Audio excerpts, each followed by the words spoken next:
The museum is supposed to be the repository of cultural materials where you go and learn about the past in all its ramifications.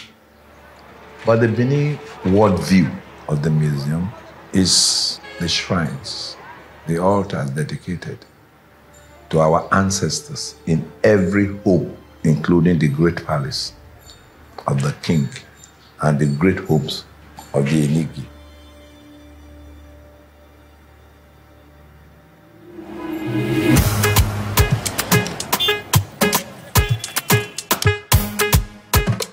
The museum concept is that you gather materials, artifacts, be it in the round or in 2D, and you keep them in a place where people now go and learn about their past.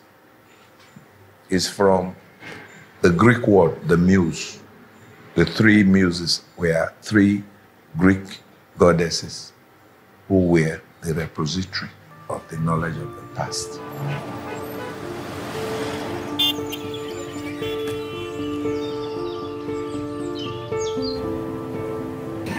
National Museum Benin was actually established in 1960. Of course, according to records and history that we have had, per se it was in 1959. But for record purpose and be able to make it clear to the public, we normally use 1960. When the museum was in existence, it started around Iwebo area, around the palace. And from there, after some years, they took it to the old post office area.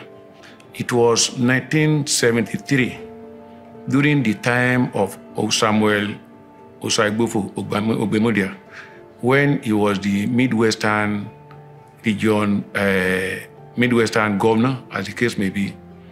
It was him that decided to use his own wisdom by building a befitting place for museum to call a place of its own.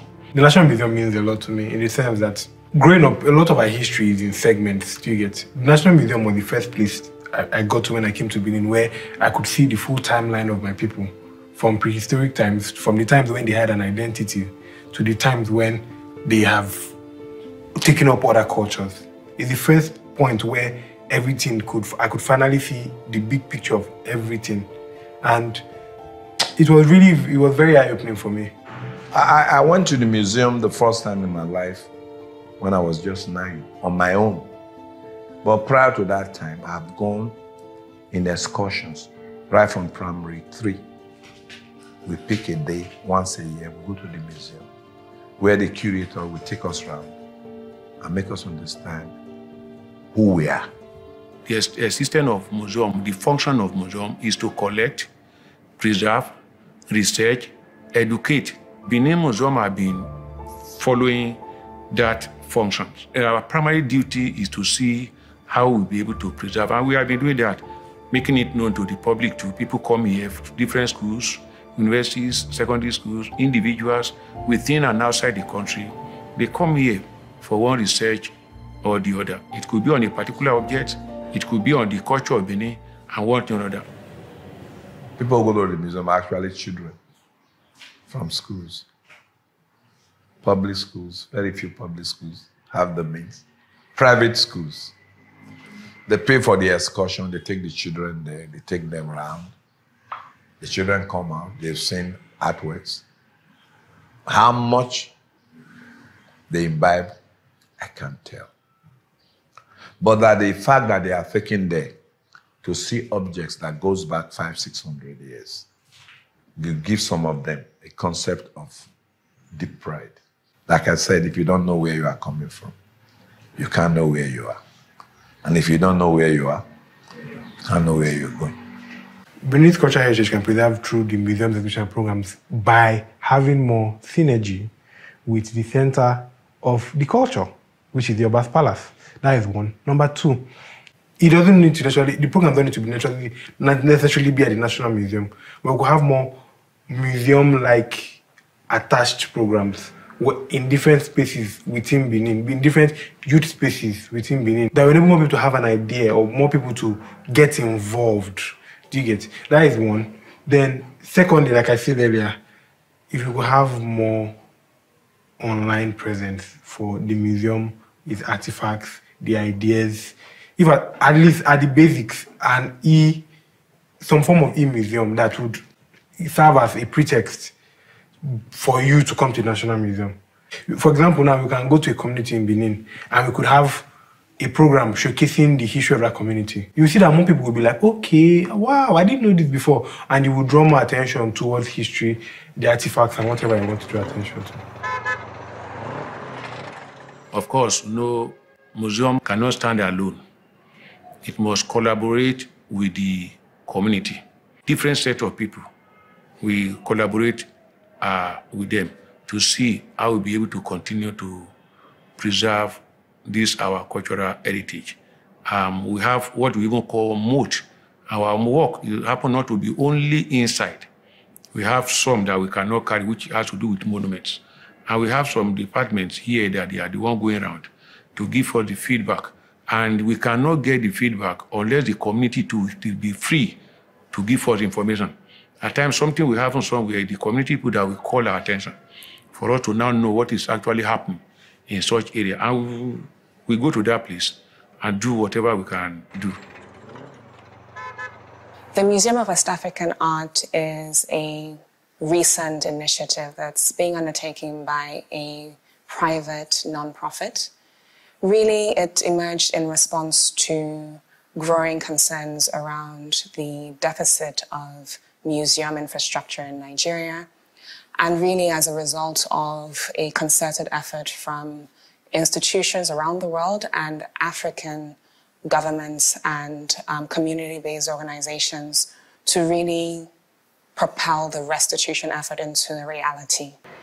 And since our establishment in 2020, it's actually evolved from the notion of being a singular monumental building in the way that you might expect when you hear the word museum, to something that I think is more responsive to the notion of how we as Africans can re-articulate what it actually means to develop museum practice on the continent.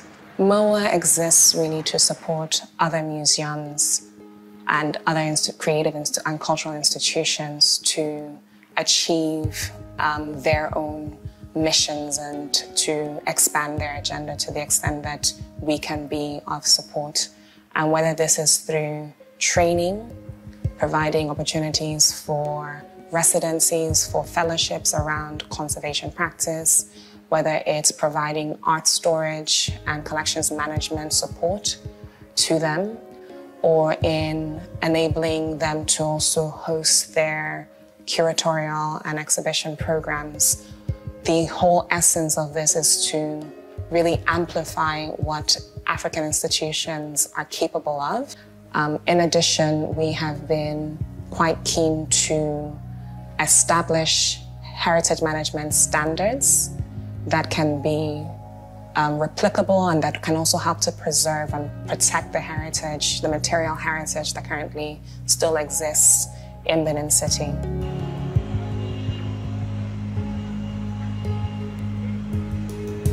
And I think, this project can't exist without the engagement of the stakeholders. Those are the different guilds, organizations in Ugu Street, the bronze casters, the wood carvers, the earthen builders that have this historical knowledge of how to build with earth. And also just the people that are within the district and within the area. I think those are essential, not just for this project, but how we kind of think about projects as a whole in the continent.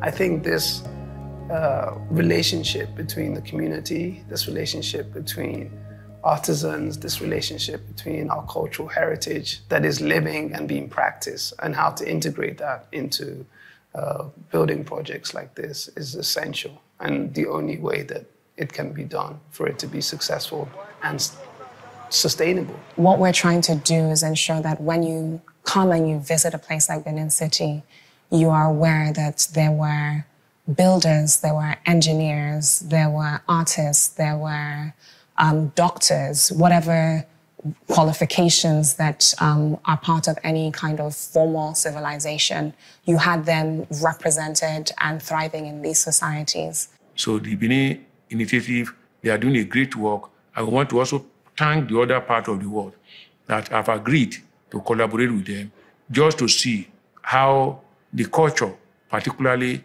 the collections of Benin, will not go into extinction. There is a gigantic building going on there at the front of the gallery here. And they started building because of all the objects, when they will be repatriated to Nigeria.